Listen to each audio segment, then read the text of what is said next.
Le cattedrali piacciono a tutte le persone che hanno emozioni e provano sentimenti.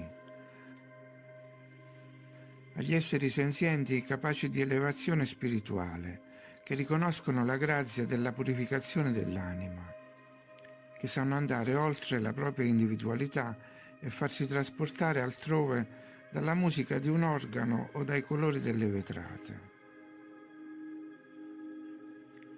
Qual è il segreto di questa magia?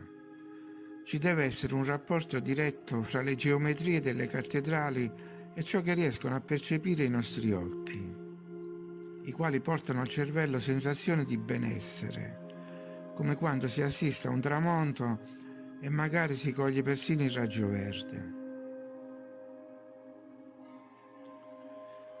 In entrambi i casi ci sono emanazioni che viaggiano nell'etere per attivare vibrazioni positive, ma ci sono anche altri motivi, forse meno sublimi ma ugualmente soddisfacenti, che queste foto possono ispirare.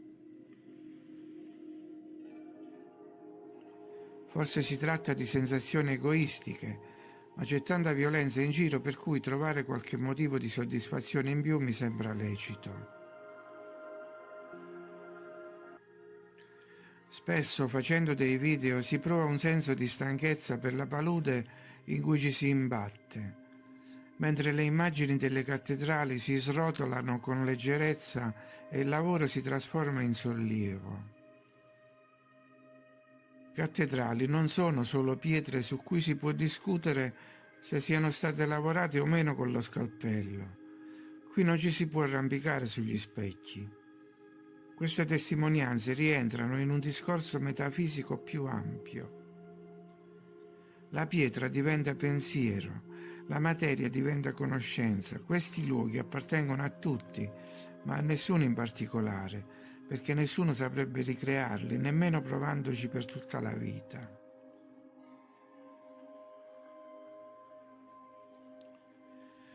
Gli abusivi lo sanno e sono costretti a mentire pur di non ammettere che non hanno niente a che fare con queste creazioni. Si tratta di opere di menti superiori alle loro e per loro incomprensibili. Pur avendole attribuite a loro stessi, ad architetti e mecenati da loro osannati, e stabilito date e situazioni della loro costruzione, si rendono conto che stanno operando patetici tentativi di depistaggio culturale, con cui devono riuscire a convivere. Dovranno per tutta la vita ricorrere a bugie sempre più grandi per nascondere il fatto che queste costruzioni sono più grandi del loro stesso pensiero.